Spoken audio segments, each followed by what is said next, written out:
জাতীয় রাজস্ব বোর্ড বিলুপ্তির অধ্যাদেশ জারির প্রতিবাদে রাজধানী সহ বিভিন্ন জেলায় অবস্থান কর্মসূচি পালন করছেন আয়কর, ভ্যাট ও কাস্টমস কর্মকর্তা ও কর্মচারীরা। এ বিষয়ে আরো জানাতে চট্টগ্রাম থেকে আমাদের সাথে আছেন সহকর্মী আব্দুল্লাহ রাকিব। রাকিব, জাতীয় রাজস্ব বোর্ড বিলুপ্তির অধ্যাদেশ জারির প্রতিবাদে কিন্তু বিভিন্ন এলাকাতে বিভিন্ন জেলায় কিন্তু অবস্থান কর্মসূচি পালন করা হচ্ছে। চট্টগ্রামে কি অবস্থা? এই ঈদে জামা জুতো অ্যাক্সেসরিজের ডিসকাউন্ট।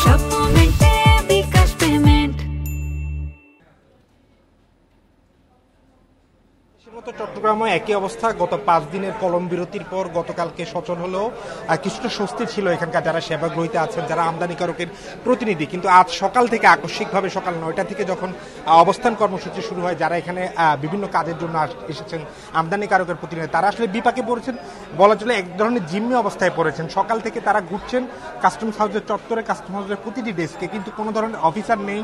সকাল থেকে আমরা দেখেছি এখানে প্রতিটি অফিস কক্ষে ফাঁকা ছিল এবং অফিসাররা এখানে কোনো কাজ করছেন না। তারা বলছেন তাদের কেন্দ্রীয় কর্মসূচির অংশ হিসেবেই তারা এই অবস্থান কর্মসূচি পালন করছেন এবং দুপুর 12টার পরে তাদের যে কেন্দ্রীয়ভাবে সংবাদ সম্মেলন সেটি তারা করার পরে পরবর্তী কর্মসূচি ঘোষণা করবেন। আমরা দেখছি এখানে আসলে ডেস্ক থেকে ডেস্কে ঘুরছেন এখানকার যারা সেবাগ্রহীতা, কিন্তু কোনো ধরনের কার্যক্রম আসলে যে সেবা পাওয়ার জন্য তারা এখানে আসছেন সেটি পাচ্ছেন না। তারা বলছেন ঈদের আগে আমদানিকারকদের যে ধরনের চাপ থাকে পণ্য খালাসের, সেই খালাস কার্যক্রমের স্থবিরতা নেমে এসেছে গত 5 দিনের যে কলম বিরতি এবং আজকের যে অবস্থান কর্মসূচি। তারা বলছেন এটি সামগ্রিকভাবে অর্থনীতিতে প্রভাব পড়বে এবং তাদের মধ্যে তারা যে সংখ্যাটি বলছেন যে তারা যে ধরনের রাজস্ব সেবা দিয়ে থাকেন বা রাজস্ব আদায়ে সরকারকে ভূমিকা রাখেন, সেই ধরনের কার্যক্রমটা ব্যাঘাত ঘটছে এই ধরনের কর্মসূচিতে। এবং তারা বারে বারে বলছেন যে এই ধরনের কর্মসূচি যারা ডাকছেন তারা সরকার পক্ষের সাথে, অর্থাৎ যারা আলোচনার মাধ্যমে যাতে সমাধান হয়। কারণ বারে বারে এই ধরনের জিম্মির ফলে কাস্টমসের পাশাপাশি বন্দর যেহেতু এটি সংশ্লিষ্ট, তারা বলছেন দেশের রাজস্ব আদায়ের প্রায় 90% এই চট্টগ্রাম বন্দর এবং চট্টগ্রাম কাস্টমস হাউস দিয়ে সংগঠিত হয়। ফলে এই ধরনের কর্মসূচি দেশের অর্থনীতি, বিশেষ সামগ্রিকভাবে যে রাজস্ব আদায় সেটিতেও আসলে ঘাটতি দেখা দিবে এবং যে লক্ষ্যমাত্রা রয়েছে কাস্টমসের সেটিতেও একটি প্রভাব ফেলবে।